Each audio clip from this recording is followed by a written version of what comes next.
Hello, this is Victor Rallo Jr. and I'm here with Chef Elvin Molina, the head chef at Basil T's Brewery Italian Grill in Red Bank, New Jersey. And today it's with our pleasure that we're going to teach you how to make homemade tomato sauce, a real quick, simple recipe with fresh tomatoes from your garden.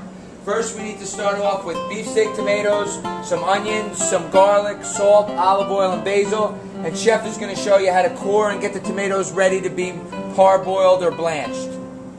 So he takes out the core, he X's the top of the tomato. The reason he X's the top of the tomato is so the skin peels off very easily. So we X all the tomatoes, core them up,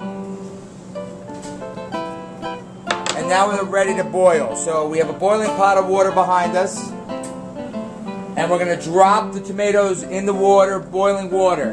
And everyone says you have to boil them for a long time. The key here is to boil them long enough so that the skins peel off easily. Usually takes about a minute or two, that's it. Chef takes the tomato out, uses a little ice bath to cool them off, and drops them in. And now he's going to bring them back to the table here, and he's going to show you how to peel those tomatoes. So the skin, you see that skin just kind of peels right off, and once you get all the skin off, you're ready to make an unbelievable tomato sauce. So Chef takes the skin off the tomato, and then he's going to slice and dice up the tomato. And really it's a preference how you want to cook them. Some people like them bigger, some people like them smaller, but we like to dice them into little like half-inch squares. Once we dice up all the tomatoes, you can see we have a big bowl here. Those tomatoes will make enough tomato sauce for a few pounds of spaghetti. So 4 to 6 to 8 people, depending how much sauce you like on your spaghetti. Now we have all our ingredients here. Chef is going to clean up and do the onions. We like to use a large Spanish onion. They seem to work the best for tomato sauce. If you have a shallot or a red onion, by all means that would work too. It's a preference. We like to use the Spanish onion. He's going to dice it up. And we used about 4 or 5 big tomatoes. They're about half a pound each. So we'll use a whole onion, one whole large onion for this recipe. Now he's got a few cloves of garlic. He's going to crush the cloves of garlic.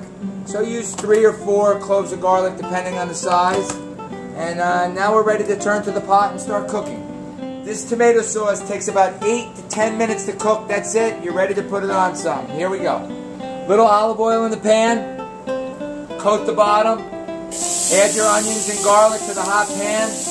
And we need to cook the onions until they're translucent. You have to cook the onions. Onions are one of those foods that absolutely taste different cooked and raw. And we want them in the cooked stage, not in the raw stage. You hear that crackling pot. The smells are delicious. The neighbors will be running. They'll know you're making tomato sauce here. This step takes about 4 to 5 minutes. And you want to cook it at about a medium heat. And now you can see the onions are like golden brown. The garlic's golden. They've cooked for about 3 or 4 minutes, maybe 5 minutes. You want to get that golden brown color. Now the chef's going to add the tomatoes. He's going to add some salt, some pepper. We like to grind pepper fresh. We use a nice sea salt in this. Chef adds some fresh basil he chops up. This needs to cook for about 5 to 8 minutes at a high heat. Want to get it nice and hot. Season it, and then as it cooks, we'll taste it again. And when it's finished cooking, you have a base homemade tomato sauce, and I'll tell you how we can use it. And there you see it, just about done, the tomato sauce, 5 to 8 minutes cooking. Bring it to a steady boil. Now once you have this sauce complete, you can use it on spaghetti. You could use it as a base for a fruta de mare sauce or any tomato-based sauce where you want to use it for pasta. You could use it as a base to make soup. You could use it for chicken cacciatore. So it's a beautiful sauce to use for a lot of different things in Italian cooking. And again, you started with all fresh products, so it's always going to be much better than something out of the can. Today we're going to take this and we're probably going to serve it over some homemade spaghetti, shave a little Parmesan Reggiano on it, open a bottle of red wine, and we're going to have a really delicious lunch. Thanks for tuning in, and we'll be back next week with some more recipes and some more food ideas. The original Basil T's Brewery and Italian Grill, Red Bank, New Jersey.